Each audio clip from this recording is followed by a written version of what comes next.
Dr. Selene Kade adjusted the strap of her community as she stepped into the gleaming, amphitheater-like hall of the Galactic Council. The chamber's ceiling shimmered with holographic projections of distant star systems, a reminder of the civilizations that had gathered here. Yet, despite the grandeur, the air reeked of indifference. Alien delegates sat perched on floating platforms, their expressions a mixture of boredom and mild amusement, as if she were nothing more than an entertaining distraction. Selene's pulse quickened. She had rehearsed this briefing 100 times, but now it mattered more than rehearsals. Humanity had waited decades for acknowledgement, only to be dismissed every time. The Zitrians were gathering, advancing faster than anyone anticipated. If she failed to convince the Council today, Earth might not survive long enough for another warning. She activated her holopad. Streams of data, threat analyses, and intercepted Zitrian communications materialized in midair. "Honorable Council members," she began, her voice steady despite the tension tightening her chest, "intelligence confirms that the Zitrians are mobilizing an armada capable of overwhelming Earth's orbital defenses. Their movements are deliberate, coordinated, and imminent." A ripple of mild laughter echoed from the side of the chamber. A triangular-headed delegate from the Nearth Alliance leaned forward, antennae twitching. "Dr. Kade," it said in a voice that grated against human ears, "your species has only recently achieved interstellar flight. Why should we concern ourselves with your territorial fears?" Selene's jaw tightened. "Because the Zitrians do not distinguish between weak and strong, they destroy any system that attempts negotiation. Earth is not asking for special treatment, we are reporting imminent danger that will affect nearby systems if ignored." Another delegate, a gelatinous being whose form shifted with every gesture, pulsed in response. "And what proof do you offer beyond your human conjecture?" Selene exhaled slowly. She had anticipated skepticism, but the casual dismissal felt like a physical blow. "Intercepted communications, fleet movements, and a series of reconnaissance probes they've deployed. I can show their trajectories and projected strike points in real time." She flicked her hand, and the holographic projection zoomed in on the Sol system. Trails of Zitrian ships moved like dark veins, converging on Earth. Council members murmured among themselves.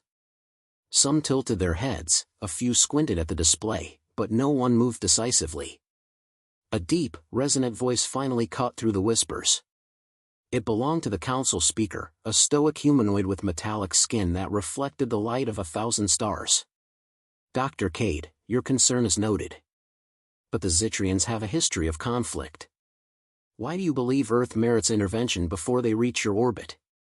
Selene's gaze hardened. "Because we will be annihilated if action is delayed. This is not about Earth's privilege, it's about survival, and a failure to act will destabilize this entire sector. The Zitrians do not negotiate, and their aggression will spill into neighboring systems if left unchecked. Humanity is ready to defend itself, but we need the Council's oversight and support to prevent unnecessary destruction." A faint ripple of unease passed through the chamber, but no tangible support appeared. Instead, the triangular-headed delegate interjected again. "Your species is zealous. Perhaps a display of capability would ease our minds." Selene suppressed the urge to snap. "This is not a request for a popularity contest. This is a warning. You can dismiss it and risk countless lives, or act and prevent catastrophe. The choice is yours." Her words hung in the air like a tension wire. For a heartbeat, there was silence. Then the speaker finally responded, their tone deliberately measured, almost condescending. "Earth has survived natural disasters and regional conflicts. We see no compelling reason to intervene in what is, to us, a fledgling species' domestic matters." Selene's fingers clenched at her sides. "Domestic matters," she repeated, incredulous. "This is not a matter of politics. This is the difference between life and extinction." The Council murmured. Some nodded politely, others whispered among themselves. But no motion to mobilize or even investigate further came. Back on Earth, in orbit, the first scout ships were already being detected by early warning satellites. Selene's holopad vibrated with incoming data. Every line, every blinking alert screamed urgency. Yet here she was, staring at a council more interested in debate than survival. She turned toward the human representatives in the back of the hall. Admiral Jonas Reeve, head of Earth's Space Defense Initiative, met her gaze. His expression was grim. "Selene," he said quietly, "we've built what we can without council approval. But even our defenses are untested. The Zitrians are precise, efficient killers." "I know," she replied. "And I've calculated every possible scenario. If the council refuses to act, humanity will act for itself." Jonas nodded.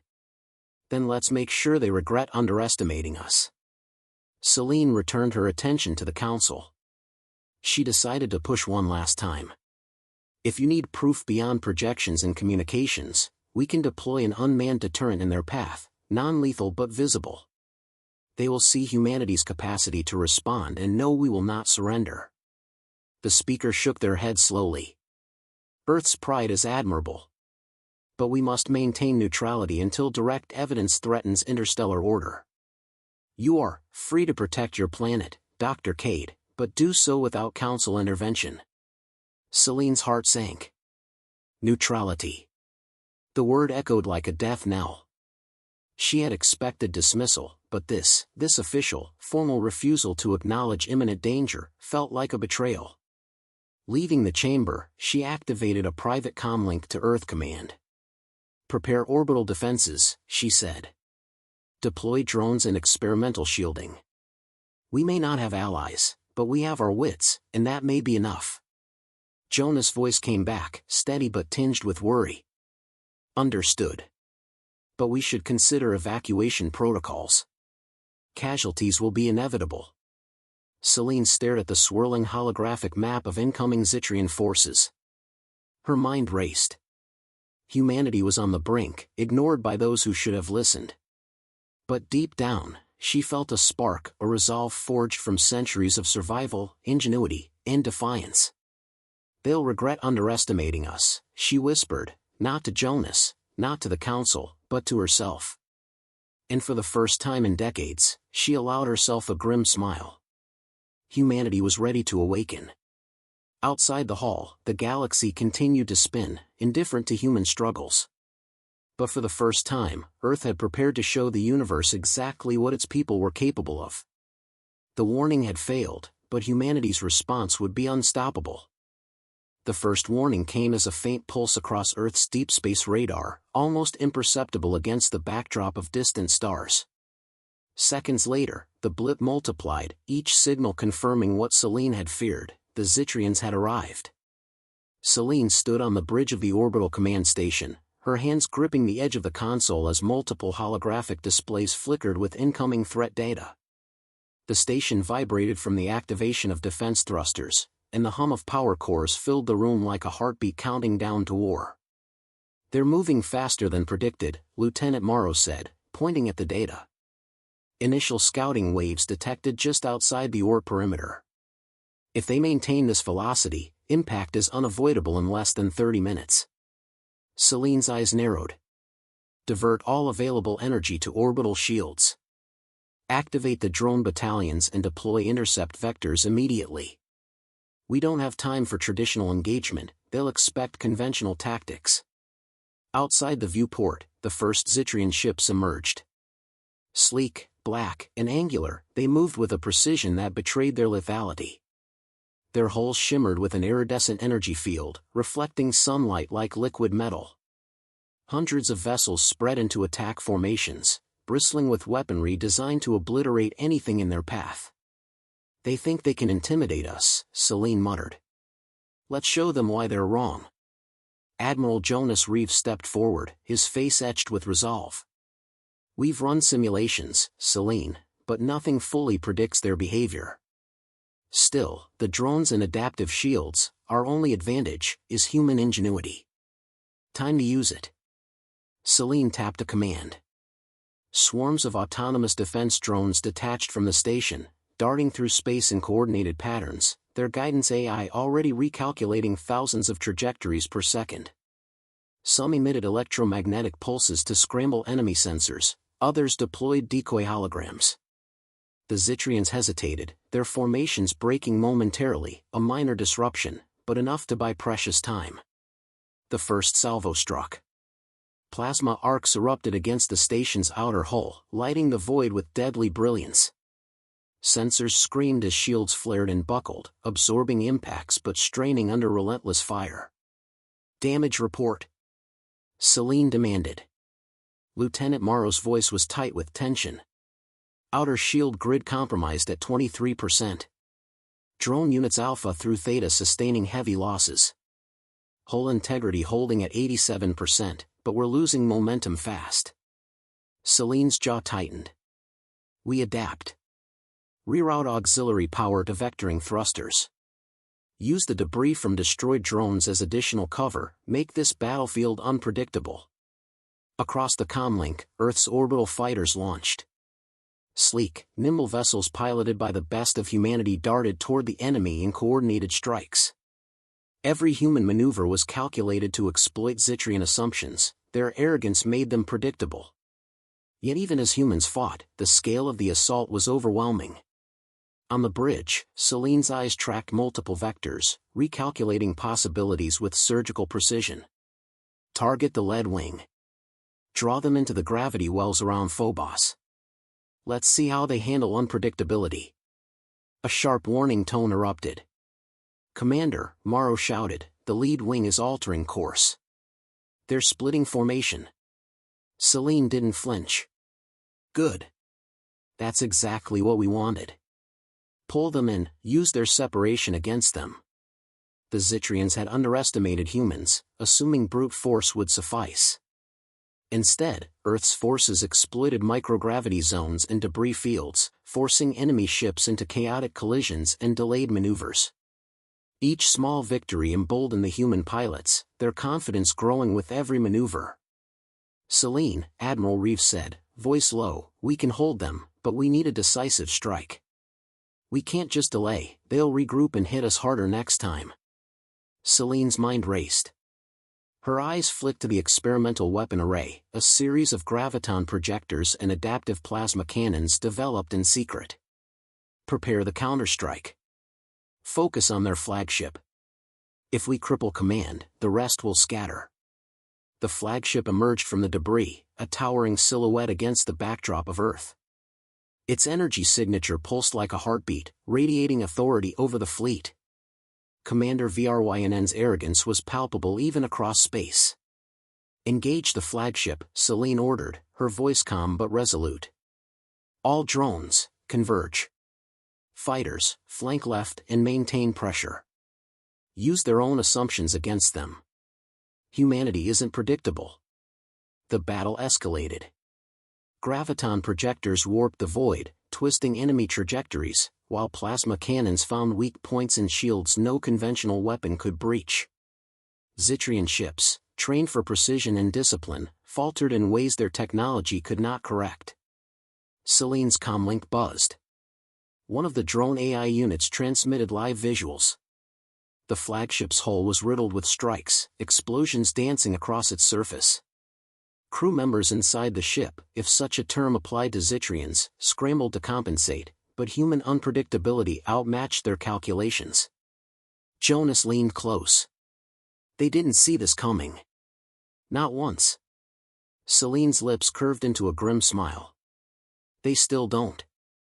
Humans adapt. We fight in ways no one anticipates."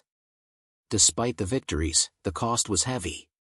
Drones and fighters were lost, orbital platforms damaged. But humanity's ingenuity had gained them leverage. The Zitrians, forced into reactive positions, began retreating to regroup. From the flagship, a booming voice resonated across comm frequencies, distorted but clear. Commander Brynn's words were laced with disbelief and fury. How can a primitive species withstand us? This is impossible." Selene's voice cut through the static. "You underestimated us. That's your mistake. Humanity does not surrender." The flagship veered away, pulling what remained of its fleet. Space that had been filled with fire and chaos fell silent, save for the hum of Earth's orbital defenses. Selene allowed herself a brief moment to breathe. Humanity had survived the first strike. Against overwhelming odds, they had proven their capacity to fight. Admiral Reeves' voice broke the quiet. This is only the beginning. But Selene, you've shown them something they weren't prepared for. Selene gazed out at the retreating Zitrian fleet. We've done more than survive. We've announced humanity's presence. Let them reconsider before they strike again. The bridge crew worked silently, tending to damaged systems and lost drones, yet a subtle energy had shifted. Confidence replaced fear, determination replaced doubt. Humanity had learned its first lesson: ingenuity, courage, and adaptability were weapons as formidable as any laser or plasma cannon. And Selene knew the coming battles would demand even more. The Zitrians would return, stronger and angrier, but humanity had awakened, and this awakening would not be ignored. Outside the station, the void remained vast and indifferent. But now, among the stars, Earth had carved a mark, a warning that underestimated humans were a mistake no one could afford. The silence after the first battle was deceptive. From orbit, Selene Kade watched the remnants of the Zitrian fleet vanish into the void, their retreat deliberate, their fury palpable. Humanity had survived the initial strike, but survival alone was insufficient. Earth had to strike back, not out of vengeance, but to assert its place among the stars. In the orbital command station, the crew moved with precision, repairing damaged systems and reactivating defenses. Selene stood over a holomap of the Sol system, her finger tracing potential enemy vectors. "They'll regroup," she said, her voice calm but urgent. "They'll return with reinforcements. If we wait, we die. But if we act decisively, we define the rules of engagement." Admiral Jonas Reeve leaned against the console. "Our experimental weapons are untested in full-scale battle. Graviton projectors, adaptive plasma arrays, it's unprecedented. But it might be our only chance to turn this into a victory." Selene met his gaze. "Then we use everything. No half measures. Humanity doesn't play by expectations, they anticipate our defeat. Let's give them a lesson they'll never forget." On Earth, nations mobilized like never before. Spaceports and military installations had been damaged but not destroyed. Engineers and scientists worked alongside military strategists, creating new drone swarms, gravity manipulation shields, and adaptive AI-guided fighter protocols. Humanity's ingenuity was a weapon as formidable as any fleet of alien warships. "Selene," Lieutenant Morrow called, "data from reconnaissance shows they've concentrated their fleet beyond Jupiter. Command flagship intact, primary defenses recharged, but they're overconfident. They think we're fractured, weak. We can exploit that." Selene nodded. "Good. Initiate coordinated strike. Divide our forces into 3 wings. One will draw them into the asteroid belt, one will attack the flanks, and the last, my personal command, will engage the flagship directly. Precision, timing, and unpredictability. That's humanity's advantage." Outside the station, fleets launched in synchronized harmony. Human fighters sliced through the void, their movement patterns chaotic yet deliberate, confusing Zitrian targeting systems. Swarms of drones created illusions of greater numbers, while graviton projectors distorted enemy trajectories. The first wave of engagement was brutal. Zitrians struck with overwhelming force, plasma bolts searing through space. Yet, for every attack, humans had a counter. Debris fields became shields, adaptive plasma reflected energy pulses, and AI-guided drones exploited the smallest openings in enemy formations. From the flagship, Commander VRYNN's voice thundered across comm frequencies, disbelief evident. "What is this? Primitive systems maneuvering with foresight beyond our calculations? Impossible." Selene's voice cut through the static. "Not impossible. Human." The counterstrike unfolded with meticulous precision. Human fighters darted through gravity wells around Saturn's rings, forcing Zitrians into disarray.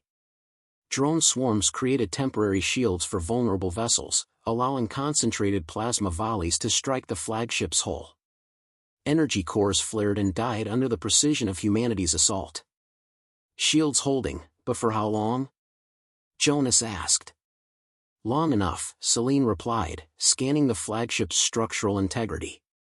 We target the central nexus, the heart of their command systems.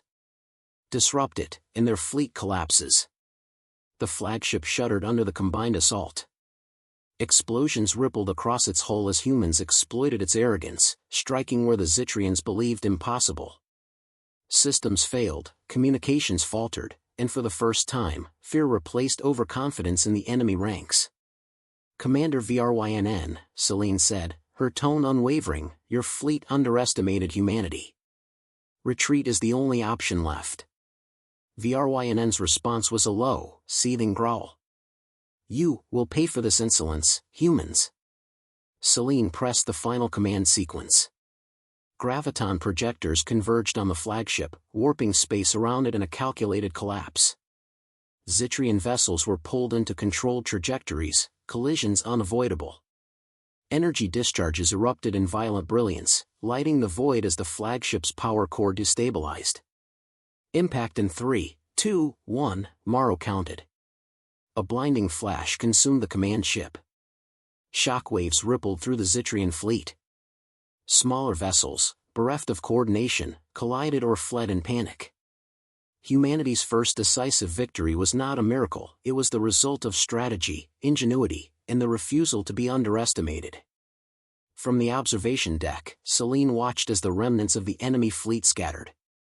Silence descended over the battlefield. No longer would humanity be ignored, dismissed, or underestimated. The cost had been high, drones destroyed, fighters lost, orbital stations damaged, but the message had been sent, Earth was not weak, and humans were not naive. Jonas stepped beside her, voice tinged with awe. They've never faced this, a species that anticipates, adapts, and exploits every advantage. We've shown them something they didn't expect. Selene allowed herself a rare smile. They'll think twice before underestimating humans again. This is only the beginning. Humanity is awake, and we have the galaxy's attention. Earth's leaders convened shortly after. Though battered, the planet had survived. Nations united, recognizing that survival depended on collective ingenuity and courage. Technologies once theoretical became reality in weeks, as scientists and engineers pushed beyond previous limits. Humanity had proven its resilience. In the aftermath, messages from distant systems began to arrive, some cautious, some congratulatory, and others filled with veiled respect. The Galactic Council, previously indifferent, now observed with newfound attention. Humans had risen not just to defend their home, but to stake their claim as a formidable species in the galaxy. Selene reflected on the battle, the strategy, and the human spirit that had carried them through. We were underestimated, she said softly, but never again. Our creativity, our courage, and our willingness to fight against the impossible, that is what makes us human. That is what makes us strong. Her eyes turned to the stars beyond Earth's orbit. The Zitrians would return, driven by pride and vengeance. Yet humanity had changed. They had tasted victory, forged from intellect and adaptability rather than brute force alone. And now, humanity would meet the next challenge not with fear, but with strategy. Not with hesitation, but with precision. Not with surrender, but with unyielding resolve. Outside the command station, space was calm once more, but a new energy had entered the void, a warning to all who might doubt humanity again. Earth had awakened, and the galaxy would never underestimate its people. The void beyond Earth's orbit was silent, yet heavy with expectation. The remnants of the Zitrian fleet had retreated, but Selene Kade knew better than to believe the threat was gone. Silence in space was never peace, it was a lull before the storm. In the orbital command station, Selene reviewed reports from the aftermath. Damage assessments, civilian evacuation stats, and reconstruction projections flickered across the holomap. Humanity had survived, but the cost was tangible. Orbital stations were fractured, drone swarms diminished, and fighters reduced in number. Yet the human spirit, unbroken, radiated through every statistic. Selene, Admiral Jonas Reeves said, stepping into the command room, the Council wants a status report. They're finally taking us seriously, though cautiously. Selene didn't look up. Let them watch. We've proven what humans can do. Now we set the terms. Jonas leaned over the console. We've also intercepted transmissions from neighboring systems. Some are curious. Others are cautiously congratulatory. Humanity has made an impression. Selene nodded, her mind already moving ahead. Good. That's leverage. We can't just fight defensively anymore. The next phase is strategic, establish our presence, show that Earth is capable of offense as well as defense. Let the galaxy know we're awake, and we won't be dismissed again. A soft chime indicated an incoming message. Selene opened it, a visual feed from the Galactic Council. The speaker's metallic visage appeared, expression neutral but calculating. Dr. Kade, the speaker began, your recent defense against the Zitrians was unexpected. The Council acknowledges humanity's capabilities and resilience. We request a formal strategy debrief and cooperation protocol. Your species is no longer to be considered trivial. Selene's lips curled into a slight smile. Acknowledgement is one thing. Respect is earned. We'll cooperate, but only on our terms. Humanity decides how we engage in the galaxy. The speaker paused, perhaps sensing the subtle assertion. Your confidence is noted. Council observers will coordinate a meeting on strategic engagement within standard protocol. Selene ended the transmission. That's a start. But words are cheap. What matters is action. We prepare for what comes next. Outside the station, engineers deployed reconstruction drones to repair orbital installations while recalibrating defense grids. Humanity's experimental technologies, graviton projectors, adaptive plasma cannons, and AI-guided drones, were integrated into permanent defense protocols. Every system, every weapon, every maneuver was optimized for unpredictability and efficiency. In the war room, Selene convened her core team. The Zitrians will return, she said. And when they do, they will come with reinforcements. But this time, we dictate the battlefield. We've learned their weaknesses, and we've demonstrated our capacity for precision. Now, we consolidate, we innovate, and we expand our influence beyond defense. Lieutenant Morrow leaned forward. How far are we talking? Offensive operations, exploration, establishing our own fleet presence? Selene's eyes gleamed. Exactly. Humans have been underestimated because others assumed we were reactionary. We'll prove we can act strategically, not just defensively. Reconnaissance beyond our system, allied engagement, resource mapping, every opportunity to show we're capable of leadership. Jonas interjected, and the Zitrians? They'll come again, no doubt. Do we risk pushing too hard?